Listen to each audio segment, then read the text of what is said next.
सभी वैष्णव भक्तों को सादर जय श्री कृष्ण। ज्ञान मार्ग, कर्म मार्ग, भक्ति मार्ग और योग मार्ग कलयुग में ये जल्दी सिद्ध नहीं होते। हमारे जैसे साधारण जीवों के लिए अब तो एक ही सरल मार्ग है, भगवान के नाम का ही आधार है। कली भगवान के नाम से डरता है। शास्त्रों में कहीं ऐसा वर्णन आता है कि भगवान से भी भगवान का नाम बड़ा है। कितने ही काम ऐसे होते हैं जिनको भगवान भी नहीं कर सकते। जो काम भगवान से भी नहीं होते, वह काम भगवान के नाम से हो जाते हैं। भगवान से भी भगवान का नाम श्रेष्ठ है। रामायण में वर्णन आता है कि पत्थर के ऊपर श्री राम ये 3 अक्षर लिखते हैं। राम नाम लिख करके पत्थर समुद्र में छोड़ते हैं। राम नाम में ऐसी शक्ति है, राम नाम से पत्थर तैरता है, डूबता नहीं है। श्री राम देख रहे हैं, पत्थर के ऊपर मेरा नाम लिखते हैं, मेरे नाम से पत्थर तैरता है। रामचंद्र जी ने विचार किया कि मेरे नाम से पत्थर तैरता है तो मेरे हाथ से फेंका हुआ पत्थर भी तैरेगा। एक बार मैं प्रयोग करूंगा, मेरे हाथ से फेंका हुआ पत्थर तैरता हो तो इन वानरों को मैं समझा दूंगा कि नाम लिखने का परिश्रम मत करो, मैं पत्थर को स्पर्श कर दूंगा तो आपका काम हो जाएगा। राम जी को थोड़ी शंका हुई, मेरे हाथ से फेंका हुआ पत्थर अगर डूब जाए तो? रामचंद्र जी ने विचार किया, अकेला मैं दूर समुद्र किनारे जाकर एक बार यह प्रयोग करूंगा कि मेरे हाथ से फेंका हुआ पत्थर तैरता है कि डूबता है। श्री राम अकेले समुद्र किनारे गए, आगे पीछे कोई नहीं है। प्रभु ने निश्चय करके पत्थर उठाया। श्री हनुमान जी महाराज का एक नियम था, कोई भी काम करते हैं तब हनुमान जी महाराज की दृष्टि राम चरणों में ही रहती है। कभी हनुमान जी की हार हुई नहीं है। श्री रामचंद्र जी ने हनुमान जी के ऊपर कृपा की है। श्री हनुमान जी महाराज जहां भी गए वहां उनकी जीत हुई है। उसका यही कारण है, हनुमान जी राम चरणों में दृष्टि रखते हैं। आप भी ऐसी आदत डालो, जिस देव की आप पूजा करते हो उस देव को आंखें में स्थिर करो। वैष्णव वह है जो अपने इष्ट को आंखों में रखता है। भगवान को घर में रखना, सिंहासन में रखना ठीक है, उत्तम तो यह है कि भगवान को अपने आंखों में रखो। 2-3 मिनट हो कि भगवान का दर्शन करो। भगवान का स्वरूप आंखों से दूर नहीं जाए। हनुमान जी महाराज का ऐसा ही नियम था। भगवान जो दृष्टि जीव को प्रदान करते हैं, वो दृष्टि से ही भगवान का दर्शन कर पाता है जीव। भगवान में जो दृष्टि रखता है उसको भगवान की शक्ति मिलती है। जीव में शक्ति कम है, भगवान की शक्ति जिसको मिली है उसकी कभी हार नहीं होती है। हार उसी की होती है जो भगवान को भूल जाता है, अपनी शक्ति में जो विश्वास रखता है, अभिमान में जो काम करता है उसको मार पड़ती है, उसकी हार हो जाती है। हनुमान जी महाराज की कभी हार नहीं हुई है। हनुमान जी महाराज ने विचार किया, मेरे प्रभु समुद्र किनारे दूर अकेले क्यों गए, वहां क्या करते होंगे, कदाचित सेवा में मेरी जरूरत पड़े तो। हनुमान जी महाराज छलांग मारते हैं और राम जहां है राम जी के पीछे आकर के खड़े हो गए। राम तो ऐसा ही मान रहे थे कि यहां मैं अकेला हूं, कोई देखने वाला नहीं है। राम जी ने पत्थर समुद्र में फेंक दिया, वह पत्थर डूब गया। राम जी को आश्चर्य होता है, मेरे नाम से तैरता है, मेरे हाथ से फेंका हुआ पत्थर डूब जाता है।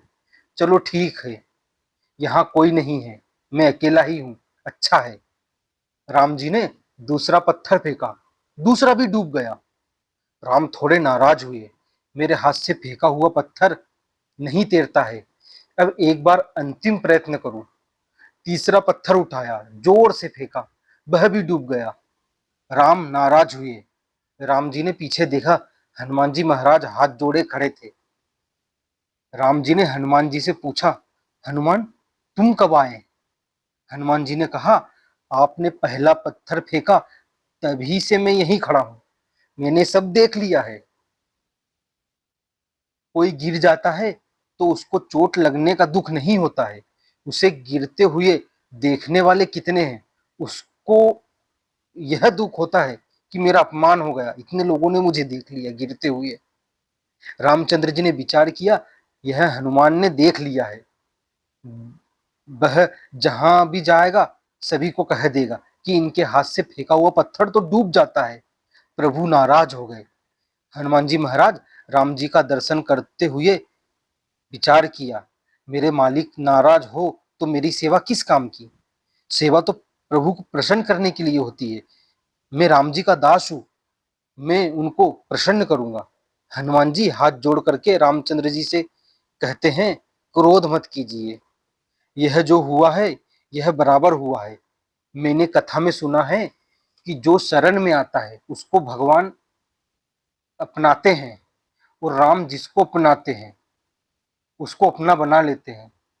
राम जिसको हाथ में रखते हैं वह तैरता है, पर राम जिसको फेंक देते हैं तो वह तो डूबने ही वाला है। यह जो हुआ है वह बराबर हुआ है।